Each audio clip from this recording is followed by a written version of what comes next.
So my goal here is to take this non-functioning RC Jeep and put 1/12 scale seats in it, so I can actually put 1/12 scale figures in it.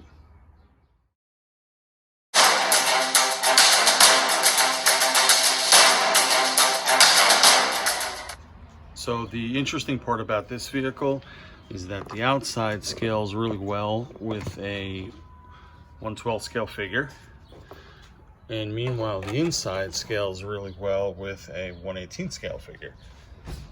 So it's a bit of a reverse Tartarus effect. So what I'd like to do is see if I can get a set of these Recaro style seats in there.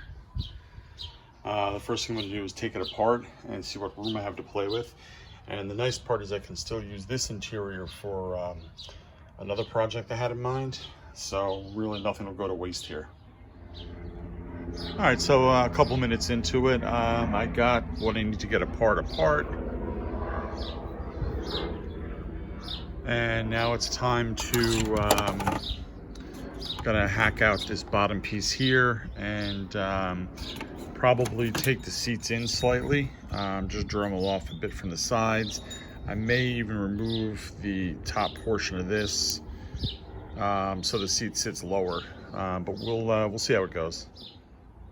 So here's a look with the interior, the base of the interior taken out. So it's pretty clean cut. So now it's a matter of seeing how to fit the seats in and then putting it back together. So I've decided to take kind of the easy route out. I put the battery pack back in place. There's no battery, there's no electronics in here anymore.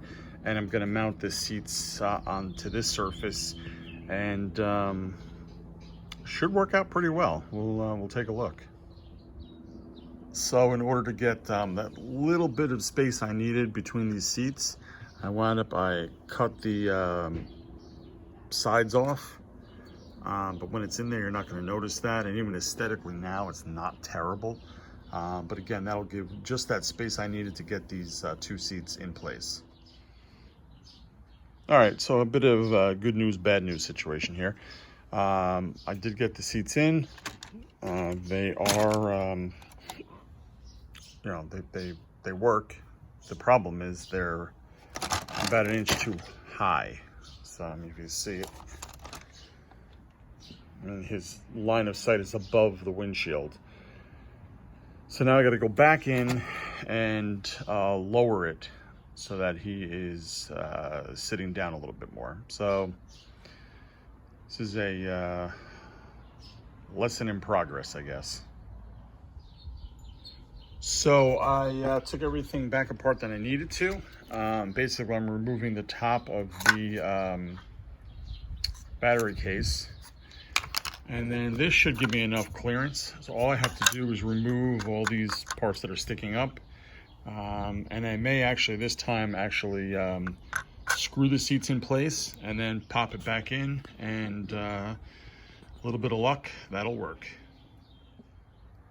So before I put the seats in, I figured I'd just show you. So here it is, back in place, with again, all those little nubs and ridges and whatever dremeled down. And the seats do actually sit. Let's see if I can get one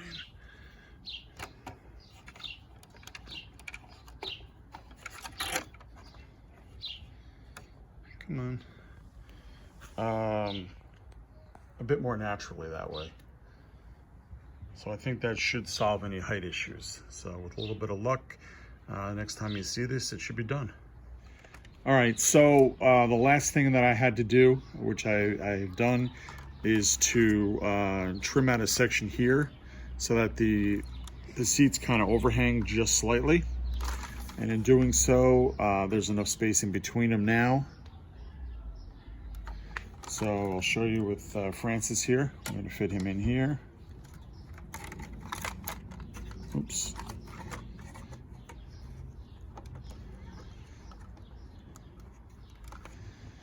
And there we go. Now I will eventually take this cab back off, respray the seats black, but there is certainly enough room for a second figure in there now. And all is good with the world. But it's funny going again from, you know, that interior to this interior. But I can have this for another project, which is kind of neat. Again, if you see Lady J sitting in here, you know, absolutely fine scale wise. So to see that interior in here is a bit odd. So I may at some point clean this up a little bit, you know, fill in the areas that need to be filled in. Then again, I may not, because I'm fine with it the way it is. I'm just happy that I can actually fit a proper scaled figure in there. And now if you're interested, you can too. So thanks for watching, and I will catch you later. Keep watching for the next video. Come back soon. Bye.